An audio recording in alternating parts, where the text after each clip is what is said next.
నమస్తే, welcome to your channel.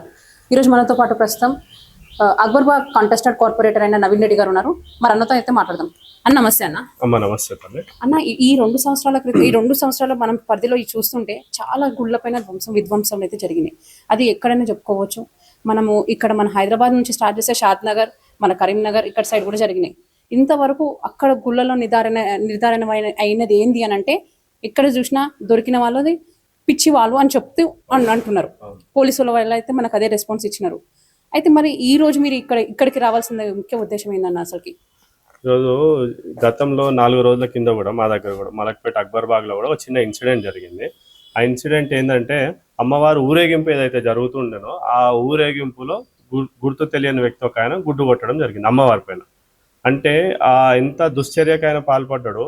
అప్పుడు ఆక్రోశానికి తట్టుకోకుండా చాలా మంది యువకులు అక్కడికి వచ్చిండ్రు.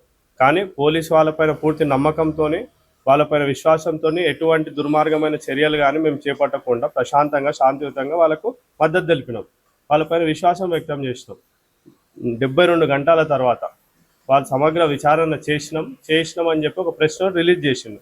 ప్రెస్ నోట్లో ఏం రిలీజ్ చేసిండు అంటే, 42 గంటల విచారణ తర్వాత మేము ఆయనను ఒక అబ్బాయిని ఫైండ్ అవుట్ చేసినాం. ఆయన ఒక 17 ఏళ్ళు సంబంధించిన జువీనియల్ అబ్బాయి అని చెప్పి ఫైండ్ అవుట్ చేసినా అని చెప్పిండు. 17 ఇయర్స్ అబ్బాయి.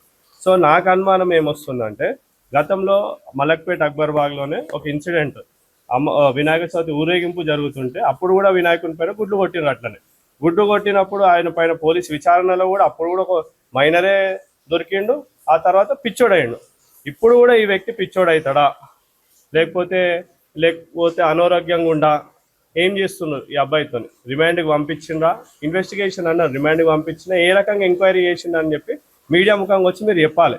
ఎందుకంటే మనం చూడొచ్చు, సికింద్రాబాద్ ముత్యాలమ్మ టెంపుల్ అయితేంది, రక్షాపురం అయితేంది, మన ఎగ్జిబిషన్ గ్రౌండ్లో అమ్మవారి విగ్రహం పైన అయితే ప్రతిసారి ఈ రకమైన ఇన్సిడెంట్ జరుగుతున్నా కూడా ప్రతిసారి అన్ని కోణంలో చూసి పిచ్చోళ్ళు అనే చెప్పి దాన్ని నీరు గారుస్తున్నారు ప్రతిసారి ఈ ఇన్వెస్టిగేషన్ని.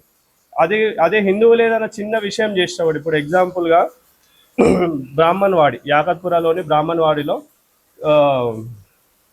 కిషన్ అని చెప్పి ఒక ఇన్సిడెంట్, ఆయన వాట్సాప్ ద్వారా ఒక స్టేటస్ పెట్టిండు.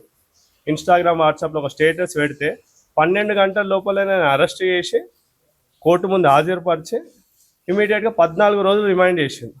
ఎందుకు చేసిండు? ఆయన చేసిన తప్పు ఏంటంటే, ఏదో వచ్చిన వాట్సాప్ ద్వారా ఏదో వచ్చిందని ఫార్వర్డ్ చేసినందుకు, స్టేటస్ పెట్టినందుకు ఇన్వెస్టిగేషన్ చేసి ఆయన 14 రోజులు రిమైండ్ చేసిండు.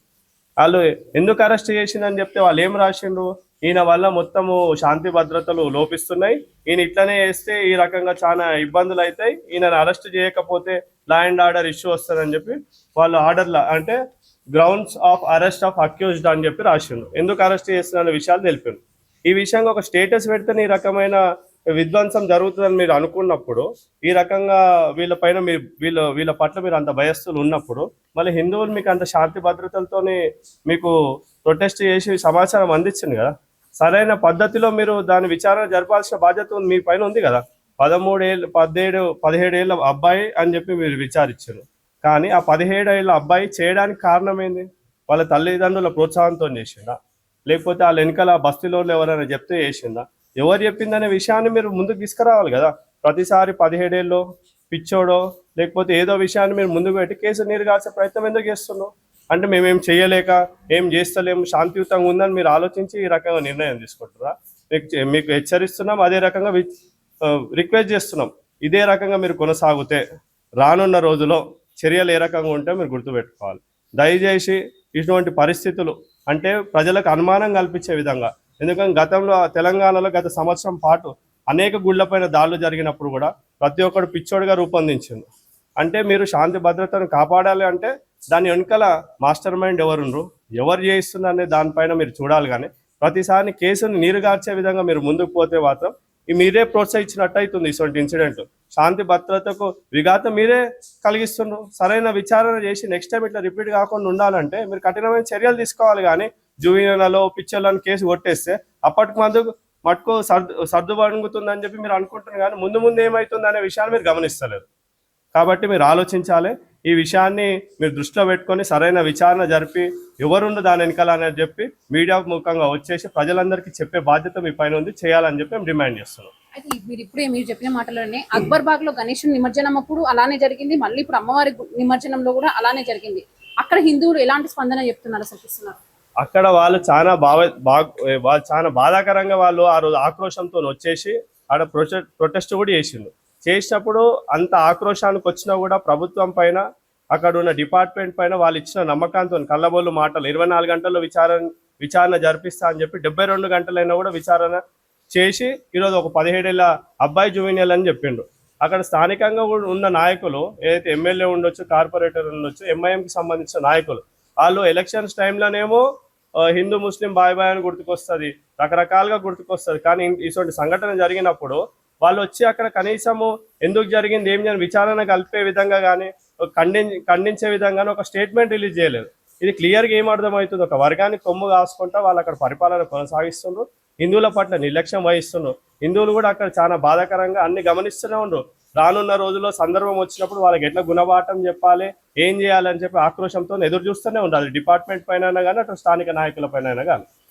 తర్వాత మీ కార్యాచరణ ఏందనుకుంటున్నారు అసలు? ఇప్పుడు మేము పోలీస్ డిపార్ట్మెంట్ని ఒకటే డిమాండ్ చేస్తున్నాము, మీరు ఈ 17 ఏళ్ళ అబ్బాయిని కూడా ఇన్వెస్టిగేషన్ ఫర్దర్ గోయింగ్ అని చెప్పిండ్రు. ఆ ఇన్వెస్టిగేషన్ ఏ రకంగా అవుతుంది, అతన్ని రిమాండ్లో వేసిండ్రా లేదా, దాని వెనకాల ప్రోత్సహించింది వాళ్ళ తల్లిదండ్రులా లేకపోతే స్థానికంగా ఉన్న వాళ్ళు ఎవరన్నా అని మాకు అనుమానం వ్యక్తం అవుతుంది. నాకే కాదు ఇక్కడ ఉన్న ఆ రోజు అక్కడికి వచ్చిన ప్రతి ఒక్కరికి, అక్బర్ బాగ్లో మలక్పేటలో ఉన్న ప్రతి ఒక్కరికి అదే రకమైన అనుమానాలు ఉన్నాయి. ఆ అనుమానాలని మీరు దాన్ని తీసే విధంగా మీ చర్యలు ఉండాలి, కానీ ఈ రకంగా కంటిన్యూ చేస్తే అయితే సరికాదు. దయచేసి మీడియా ముఖంగా వచ్చేసి దానిపైన ఫ్యాక్ట్స్ అన్ఫ్యాక్ట్స్ ఏమున్నాయో మీరు దయచేసి చెప్పి దాని వెనుకలు ఉన్న వాళ్ళని సరైన రీతిలో పట్టుకున్నప్పుడే సరైన న్యాయం జరుగుతుందని మేము భావిస్తున్నాం, మిమ్మల్ని రిక్వెస్ట్ చేస్తున్నాం. మరి ఒకవేళ ఇదే విషయంలో మళ్ళీ పోలీస్ కానీ మీకు మీద కేసు పెడితే నెక్స్ట్ ఏం చేస్తారు అసలు? వాళ్ళు కేసులు పెట్టినా మా పైన ఎంత ఒత్తిడి తీసుకొచ్చినా మేము భయపడే ప్రసక్తే లేదు. ఎన్ని కేసులు పెట్టినా ఏం చేసినా హిందూ ధర్మానికి ఎటువంటి ఆపద కలిగించినా సరైన ముద్దాయి దొరికే వరకు మేము పోరాడుతూనే ఉంటాం. అది కేసులకు కానీ జైలుకు పోనీకి కూడా మేము రెడీగా ఉన్నాం, కానీ వెనక అడిగే ప్రసక్తే లేదు. కాబట్టి వాళ్ళకి హెచ్చరిస్తున్నాం, మా మీద కేసులు పెట్టినా మేము భయపడం, మీరు వేసినా పర్లేదు, కానీ అసలైన దోషి నిర్దోషి వాళ్ళ వెనకాల ఎవడు ఉండో 17 ఏళ్ళ అబ్బాయి వెనకాల వాళ్ళని తీసుకొచ్చి ముందు పెట్టేదాకా మేము కొట్టాడుతూనే ఉంటాం. అంటే ఇంతకుముందు కూడా సికింద్రాబాద్ ముత్యాలమ్మ టెంపుల్ ఇష్యూలో కూడా మనకు అందరికీ తెలిసిన విషయం, చాలా రోజులు అసలుకి కొట్లాడి అమ్మవారి టెంపుల్ దగ్గర చాలా చేసినాక కూడా లాస్ట్కి తను పిచ్చాయనని చెప్పి ఎర్రగడ్డ హాస్పిటల్లో ట్రీట్మెంట్ చేసుకుంటున్నారని కూడా చెప్పారు కదా.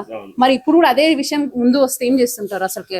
అందుకే ఈరోజు ఎర్రగడ్డ హాస్పిటల్కి వచ్చిన తల్లి ఇక్కడ అనవసరంగా అంటే ఈడ మతి స్థిమితం కోల్పోయి కుటుంబాల విషయాల్లోనో వ్యక్తిగత విషయాల వల్లనో వాళ్ళు మానసికంగా శోభించి వాళ్ళు ఇబ్బందులు పడుతున్నారు. వీళ్ళని ఎందుకు అనవసరంగా బద్నాం చేస్తుండ్రు, వీళ్ళు ఈ పిచ్చోళ్ళ జతకి ఈ పిచ్చోళ్ళని ఎందుకు కడుతున్నారు? వీళ్ళకి పిచ్చే, కానీ మత పిచ్చి వీళ్ళకు.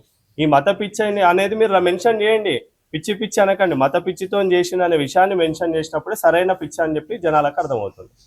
అంటే అలా మెన్షన్ చేయలేరు కదా ఇంతవరకు ఎవరు. అంటే ఇప్పుడు పిచ్చి రూపంలో మీరు ముందుకు తీసుకొస్తుంది కదా, ఆ జనాలకు అర్థమవుతుంది మత పిచ్చా నిజమైన పిచ్చా అని అర్థమవుతుంది. ఆ పిచ్చిని ఒకవేళ పోలీసు వాళ్ళ చర్యల వల్ల తగ్గించకపోతే సమయం సందర్భం వచ్చినప్పుడు మేము కూడా వాళ్ళకి ఏ రకమైన పిచ్చి తగ్గించాలో మేము కూడా చేస్తాం. కానీ పోలీసు పైన విశ్వాసం వ్యక్తం చేసుకొని మేము వాళ్ళకి సహకరించుకుంటే మేము శాంతంగా ఉన్నాం. మా శాంతాన్ని సహనాన్ని చేతగానితనములాగా మీరు భావించొద్దు. మీరు సరైన డ్యూటీ మీరు చేయకపోతే, సరైన వాళ్ళని పట్టుకోకుండా వీళ్ళకి సహకరించుకుంటా పోతే రానున్న రోజుల్లో మేమేం చేస్తాం కూడా మీరు చూడాల్సిన పరిస్థితి వస్తుంది. అట్లా రాకుండా మీరు చూడాల్సిన బాధ్యత కూడా మీ పైనే ఉంది.